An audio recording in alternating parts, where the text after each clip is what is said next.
I wrote a poem about roots, about my feeling about roots, which I'd like to read to you. Roots, a flash across the sky, a meteor lighting the earth, maybe for a moment, maybe for a century, maybe a change, maybe not, but a light in the sky, that's for sure. Masses, masses, masses watching, hard hats, baseball hats, derby, no hat. Children, children, people, people, millions, white face, black face, lit in a dark room of flashing images, of life and death, of family and courage and mercy and honor. My skin is white, I felt no shame, no guilt. Many feelings came, pride, jealousy, joy, sorrow. Proud that some of my species can strive and grow, from hell and beyond. Jealous of their courage, joyful of their love, sad of the lies told about me in my life. I knew the man with the white hat with the white suit on the white horse had family, courage, mercy, and honor. Nobody told me the man in the black hat with the black suit on the black horse had family, courage, mercy, and honor. I was lied to, cheated, fool. Now I know better, much more. That's my feeling about roots.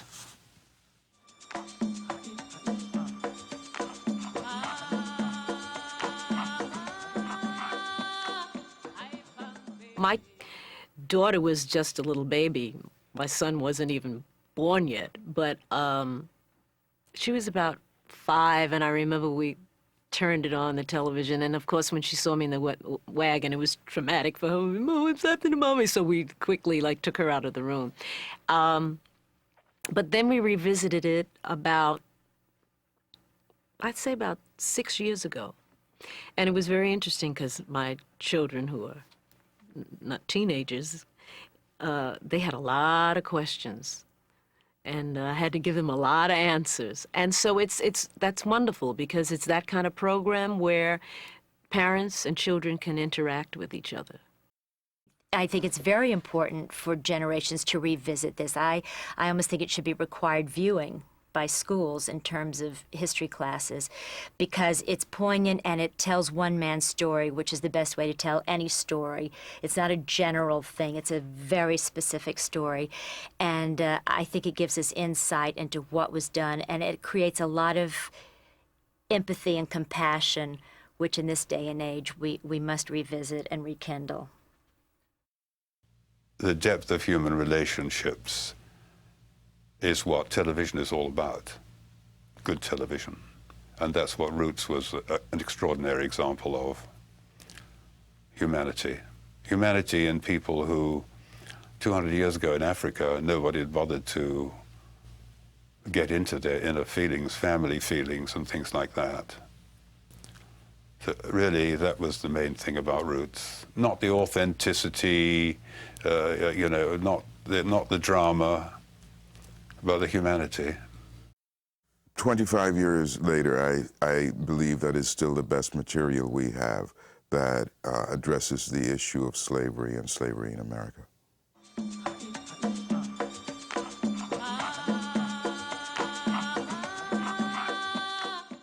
Alex used to say all the time, history has a tendency to be written by the winners. And our story had always been written by people other than us. This was the first time that the history was being told through the eyes of an African who landed on these shores. And that made a huge difference, just in terms of the point of view. This story wasn't being told from the point of view of the white slave-owning plantation holder. It was being told from our point of view, and it made a huge difference. Everybody came to work just ready to throw down every single day. I'm such an egotist, as I told many people, that when I took this job, I said, well, I'm going to be brave and I'm going to do this job because I'm sure a lot of whites won't take these jobs. I'm going to offer myself up. And my God, whites were tripping over each other to get on board this vehicle. Now that just shows you how full of crap I was. It shows you how actors are. And it shows you what a great vehicle this was. And how eager people are to be involved in a great story. And it succeeded. And it broke open the great secret. There was just a wonderful, exciting kind of like when you go to New York. There's a rhythm. There's a like somebody's always playing the drums underneath there. There's a feeling, an energy about this project when we were doing it. I don't think any of us imagined at the time that it would be such a blockbuster when it aired, and that it would just absolutely stop this country dead in its tracks. I just knew it was a good picture. I knew that. I knew that David had just shot it wonderfully. I thought the first script was a good and solid piece of work. I thought the production values were wonderful. Performances were where they all should have been. I just knew it was a very, very good piece of film. I knew it was honest. I knew it was truthful to what Alex had intended to bring forth. And after that, it's a crapshoot. Had it been a terrible, terrible bomb, I wouldn't have one shred less pride in what we did.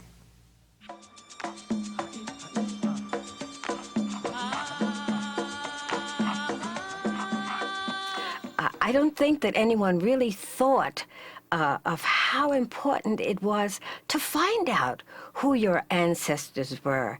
And, you know, when you think about it, you realize that the blood that runs through your veins, it didn't just come from your parents. It came from their parents and from their parents' parents. So the lineage that produced us is and was and has always been important, but I don't think that we realized how important it was until Alex Haley wrote the book, Roots.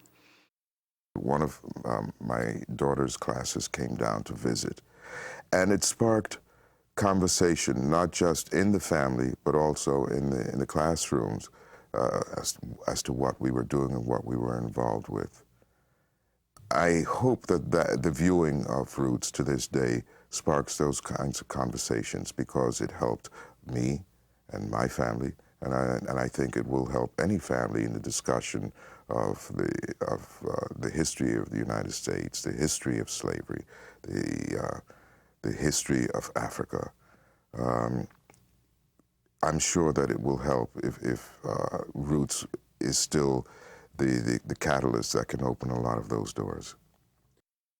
People were showing their love against the odds, you know, against all the anguish, against being considered undesirable, you know, and unwanted, being plucked away from their roots, so to speak, from their foundation, their background, and still surviving and having the strength or just the raw tenacity to go forward. That to me is awe-inspiring. Well, 25 years later, it's not so much in my head, it's in my heart. It's very emotional watching this. Not only the memories of working on it, but what it has to say, and it's still relevant. That's what's so wonderful about watching this, is that the message is still a message that needs to be heard today. Because one of my pet peeves is the fact that we still use those old history books, which doesn't tell much about the background from where we came. And I think when children sit in a classroom and they're doing history, we need to know about each other and the contributions that we have made. And we seem, you know, I mean, there's a few people that get mentioned, but the slavery thing is such a big thing, but they need to know that we weren't slaves originally, and all that is missing from the history books. So for me, Roots also represents the history books that we don't have, because it does tell the story about our background that people need to know, and so that we're not treated as second-class citizens. But he had such a sense of history. He had such a sense of history and wanting to let us know our history and where we came from in this country. And what I loved about Roots, too, is that he didn't start it with here, because this was the horrible part. He started it in Africa, where we're from, when we were kings and queens and people of royalty. You know, and I love that because a lot of people didn't have that understanding about who we were. A lot of people only viewed us as the slaves that we became here in this country. But we have a very rich past, a very rich heritage. And Alex Haley, I think, was wise enough to start it in the country, in the land of our birth, and bring us to here, so that it's almost like you have to understand where somebody has been to see where they've fallen to really appreciate the struggle and the horror that their life becomes.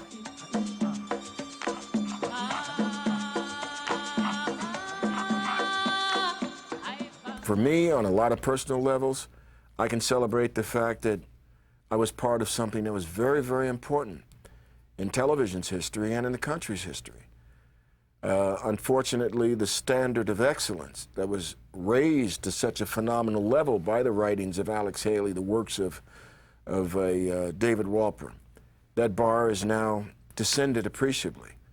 And I think what we see on television and in the motion picture screen is totally reflective of the fact that nobody really cares about the story anymore. It's about the bottom line. That's unfortunate, and maybe we'll have to crash and burn, almost come to a complete halt with this preoccupation with finances before we realize how valuable a tool this can be to help bring people together, to educate literally third world countries which are still living under the oppression that the original Haley's abductees, if you would, lived under. So we've got a long way to go, but this points out how far we can go. I think that the humanity that this show brought to the world and the understanding and the compassion that it brought has been an enormous thing for good. And, you know, I was lucky enough to do the next show, Roots, The Next Generation, and then the show about Alex's grandmother. So, you know, I really feel as if this is my legacy, and I'm proud of it. At the time, I just didn't know, when we were making it, how important it was, or it was going to be. You couldn't know that, you know? And as time has gone by, and I see how many people were affected by it, I am, like I said, very grateful and very proud to have been a part of that story, that production. And I think that people like Stan Margulies, people like Alex Haley, Brad Davis, Madge Sinclair, were such examples of grace. And Lord knows we can all use grace. This is a letter that Stan Margulies, the producer, wrote to me April 21, 1977. Dear Lynn, what the hell kind of a casting director are you? In some Emmy acting categories, we only got 3 of 5 nominations. It sure has taught me a lesson. Sincerely, Stan. Great sense of humor. And aside from all the Emmys, we did receive a special award from the Television Academy for the casting, which I still hold very close to my heart as an important part of my career. So everybody was rewarded, particularly the audience. For many of us here in the United States, this show gave us the mental and emotional images that no history book could do. And so hats off to the visionaries who did this.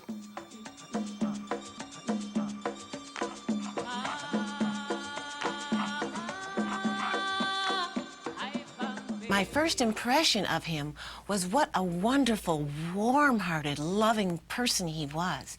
And I know he had said to me later on that when the success comes so late in life, and maybe it came so late in life for him, he's already grounded. He already knows who he is. So that's why it didn't go to his head and he didn't go crazy. You know, he used to say, I can only sleep in one bed at a time. I can only drive one car at a time. I can only live in one house at a time. And so it didn't change him in the slightest. He treated everybody the same. He loved everybody, no matter what your position were, no matter if you were sweeping up the set or starring in it. You know, he treated everybody with the same respect and love, and that was a real learning lesson, I think, for all of us. He set an example. Alex was a very sweet and gentle man who smiled when the rough got rougher and never interfered, was there to answer any question at any time, and just a joyous face was, you know, very often you're surrounded by a sea of frowns, but not Alex. More than anything else, it gave me Alex. It gave me a relationship with a man that has had a profound impact on my life. When we were shooting in Savannah, Alex came to me one afternoon and he said, you know, whether you are aware of it or not, this is an extraordinary time in your life. And I wonder if you've given any thought to bringing your mother here. I was raised in a single-parent household. I was raised by my mother along with my two sisters. And in truth, I actually hadn't, primarily because I couldn't afford it, you know. And Alex knew that when he initiated the conversation. And he said, I think it's really important that your mother be here to witness this and be present for this. And so he sent her a ticket. And he brought my mother to Savannah so she could share in that. That's who Alex was to me. And I miss him so much. I miss him a lot.